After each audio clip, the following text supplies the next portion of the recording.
Hi guys, welcome to my channel. എൻ്റെ videos കാണുന്നവർ subscribe ചെയ്ത് സപ്പോർട്ട് ചെയ്യാൻ മറക്കരുത് കേട്ടോ. അപ്പോൾ നമുക്ക് നമ്മുടെ കാര്യത്തെ കിളിക്കൂടിൻ്റെ ലേറ്റസ്റ്റ് എപ്പിസോഡ് നോക്കിയാലോ. അങ്ങനെ നിധിക്കൊപ്പം സുധീഷ് കിടക്കുകയാണ്. നിധിക്കാണെങ്കിൽ ഉറങ്ങാനൊന്നും പറ്റുന്നില്ല, അവൾക്ക് ഭയങ്കര ടെൻഷൻ. പക്ഷെ സുധീഷിനാണെങ്കിൽ ഭയങ്കര സന്തോഷവും. അപ്പോഴാണ് കഥകളൊരു മുട്ട് കേൾക്കുന്നത്. അത് സുഭാഷായിരുന്നു. സുഭാഷ് നേരെ സുധീഷിനെ പിടിച്ചിറക്കുകയാണ് റൂമിന്ന്.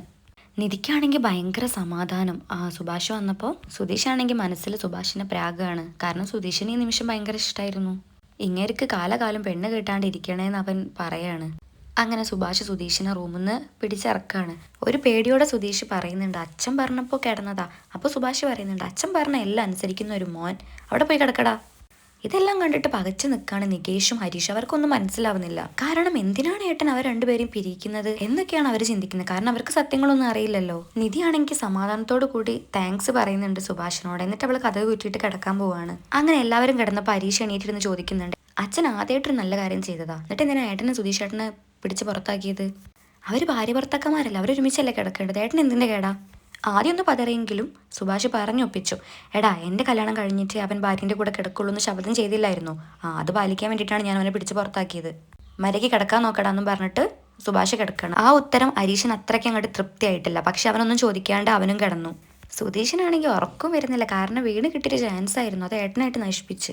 സുധീഷിനാണെങ്കിൽ ഉറക്കം വരുന്നില്ല. കാരണം വീണ് കിട്ടിയൊരു ചാൻസ് ആയിരുന്നല്ലോ. അങ്ങനെ രാവിലെ ആയപ്പോൾ ഹരീഷ് നേരത്തെ തന്നെ എണീറ്റിട്ട് ഏട്ടനെ കാത്തിരിക്കുകയാണ് സംസാരിക്കാൻ വേണ്ടിയിട്ട്. അവനെ കണ്ടപ്പോൾ സുഭാഷ് ചോദിക്കുന്നുണ്ട്, എന്താടാ നീ എന്താ നേരത്തെ എണീറ്റത്? പക്ഷെ അവന്റെ മുഖഭാവം കണ്ടപ്പോൾ എന്തോ പ്രശ്നമുണ്ടെന്ന് സുഭാഷിന് മനസ്സിലായി. അപ്പോൾ എന്താടാ നീ എന്താ നിന്റെ പ്രശ്നം എന്ന് ചോദിക്കുമ്പോൾ അവൻ പറയുന്നുണ്ട്, ഏട്ടനൊന്നും ഓർമ്മയില്ല, ഇന്നലെ പറഞ്ഞ കാര്യങ്ങളൊക്കെ മറന്നോ? ആഗ്രഹിച്ച ജീവിതം സ്വന്തമായിട്ട് കിട്ടിയിട്ടില്ലെങ്കിലും മറ്റുള്ളവർക്ക് ആ ജീവിതം കിട്ടുമ്പോൾ സന്തോഷിക്കുന്ന ആളാണെന്നാണ് ഞാൻ കരുതിയത്. പക്ഷേ ഏട്ടൻ അങ്ങനെയല്ലെന്ന് എനിക്ക് മനസ്സിലായി എന്ന് ഹരീഷ് പറയുമ്പോൾ സുഭാഷ് ഞെട്ടുന്നുണ്ട്. എന്താ പ്രശ്നം, എന്താണ്, എനിക്ക് മനസ്സിലാവുന്നില്ല. നീ കുത്തുവാക്ക് പറയേണ്ട കാര്യം പറയടാ. മറ്റുള്ളവരുടെ മുന്നിൽ അനിയന്മാർ നല്ലവണ്ണം നോക്കുന്ന ഒരു ഏട്ടനാന്ന് മാത്രം ഏട്ടന് പറയിപ്പിച്ചാൽ മതി അല്ലേ? എടാ, നീ കാര്യം എന്താന്ന് പറ, നീ എന്നെ വിഷമിപ്പിക്കാതെ കാര്യം പറ. അത് കേട്ട പരീക്ഷ പറയുന്നുണ്ട്, ഏട്ടൻ എന്ത് സ്വാർത്ഥനാണ്, ഏട്ടന്റെ കല്യാണം കഴിഞ്ഞിട്ട് മതി സുധീഷ് ഏട്ടനൊരു ജീവിതം എന്ന് ചിന്തിക്കുന്നത് തെറ്റല്ലേ? അവർക്കൊരു ജീവിതം ഉള്ളതല്ലേ, അവർ രണ്ടുപേരും ഒരുമിച്ച് ജീവിക്കട്ടെ. എന്നാൽ അച്ഛൻ അവർ രണ്ടുപേരും കൂടി റൂമിലാക്കിയത് ഏട്ടന് പറ്റിയില്ലല്ലോ, അതെന്താ അങ്ങനെ? ഇതെല്ലാം കേട്ടിട്ട് സുഭാഷിന് ആകെ വിഷമാവുന്നുണ്ട്. സുഭാഷ് ഏട്ടന്റെ മുന്നേ സുധീഷ് ഏട്ടൻ കല്യാണം കഴിച്ചതാണോ പ്രശ്നം? അതുകൊണ്ട് അവർക്ക് ഒരുമിച്ച് ജീവിക്കണ്ടേ? അതെവിടുത്തെ ശരിയാ എന്നൊക്കെ പറഞ്ഞിട്ട് ഹരീഷ് സുഭാഷിനെ ക്വസ്റ്റ്യൻ ചെയ്തുകൊണ്ടിരിക്കുകയാണ്. അന്ന് സുധീഷ് ഏട്ടൻ്റെ കല്യാണം കഴിഞ്ഞപ്പോൾ ഞാൻ ഏട്ടനോട് ഈ വിഷയം ചോദിച്ചതാ. അപ്പോൾ ഏട്ടൻ എന്താ പറഞ്ഞേ? അവൻ്റെ സന്തോഷമാണ് പ്രധാനമെന്ന്. എന്നിട്ട് ഇപ്പം എന്തിനാ സുധീഷ് ഏട്ടൻ്റെ ലൈഫിൽ വിലങ്ങുതടിയാവാൻ പോകുന്നത്? സുഭാഷ് ഏട്ടൻ്റെ കല്യാണം കഴിയുന്നവർ അവരെന്തിനാണ് സെപ്പറേറ്റ് ആയിട്ട് ജീവിക്കുന്നത്? അതിലെന്ത് ന്യായമാണുള്ളത്? ഈ വീട്ടിൽ വേറെ ആരിങ്ങനെ ചിന്തിച്ചാലും ഞാൻ വിട്ട് കളഞ്ഞാണ്. പക്ഷേ ഏട്ടൻ ഇങ്ങനെ ചിന്തിക്കും ഞാൻ ഒരിക്കലും വിചാരിച്ചില്ല. മോശമായി പോയി സുഭാഷ് ഏട്ടൻ എന്നും പറഞ്ഞിട്ട് ഹരീഷ് അവിടെ നിന്ന് പോവാണ്.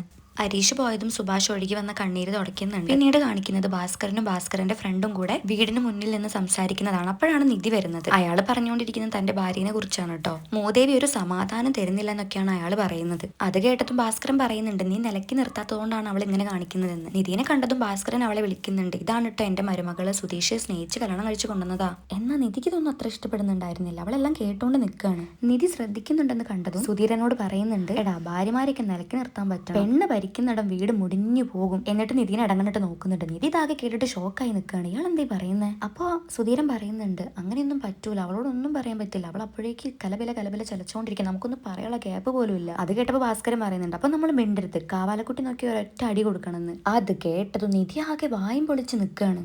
ആ ഒരൊറ്റ അടി കിട്ടിയ കണ്ണിന്ന് പൊന്നീച്ച പറക്കണം, കാലിന്ന് പൊന്നീച്ച മൂള, എന്നിട്ടും ശരിയായിട്ടില്ലെങ്കിൽ കൊല്ലുന്ന ഒരു ആക്ഷൻ കാണിക്കുകയാണ്.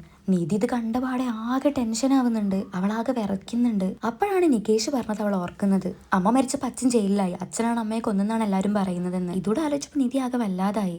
ഇതൊക്കെ കേട്ടതും സുധീരൻ പറയുന്നുണ്ട്, എനിക്ക് ഭാസ്കരേട്ടൻ്റെ അത്ര ധൈര്യമൊന്നുമില്ല, എന്നിട്ട് വേണം ഞാൻ ജയിലിൽ പോകാൻ, അതിന് നിന്നോട് ആരടാ കൊല്ലാൻ പറഞ്ഞ, ഡിവോഴ്സ് ചെയ്യേ. ഇതൊക്കെ കേട്ടിട്ട് ആകെ വല്ലാണ്ടായിട്ട് നിധി അകത്തേക്ക് വേഗം പോവാണ്. നീ അവളെ ഉപേക്ഷിക്കുക, അവൾ താനേ വന്നോളും തിരിച്ച്. പെണ്ണുങ്ങൾക്ക് മുടിക്കാണ് നീളം കൂടുതൽ, പക്ഷേ ബുദ്ധിക്ക് നീളം കുറവാ. മനസ്സിലായോ? ഭാസ്കരന്റെ ചോദ്യം കേട്ടപ്പോൾ സുധീരൻ പറയുന്നുണ്ട്. അപ്പോൾ ഭാസ്കരൻ പറയാണ്, എന്നാ ചെല്ല്, എനിക്ക് വേറെ പണിയുണ്ട്. അയാൾ പോയതും ഭാസ്കരൻ തിരിഞ്ഞിട്ട്, മോളെ എന്ന് പറയുമ്പോൾ നിധീനെ അവിടെ കാണാനില്ല. പോയോ? അപ്പോൾ പേടിച്ചോടിയോ? എന്തായാലും നന്നായി, ഇത്തിരി ഭയം ഉള്ളിലിരിക്കട്ടെ എന്നും പറഞ്ഞ് ചിരിച്ചിട്ട് ഭാസ്കരൻ പോവാണ്. നിധി നേരെ പോയത് നികേഷിന്റെ അടുത്തേക്കാണ്. നിധി വന്നപ്പോൾ നികേഷ് ഫോൺ കളിക്കായിരുന്നു. അവളെ കണ്ടപ്പോൾ പെട്ടെന്ന് ഫോൺ എടുത്ത് വെച്ചിട്ട് സംസാരിക്കാൻ നിന്നു. എടാ, അച്ഛൻ അവിടെ താഴെ ഒരാളോട് ടോക്സിക് ആയിട്ട് ഓരോ കാര്യങ്ങൾ പറയുന്നുണ്ട്.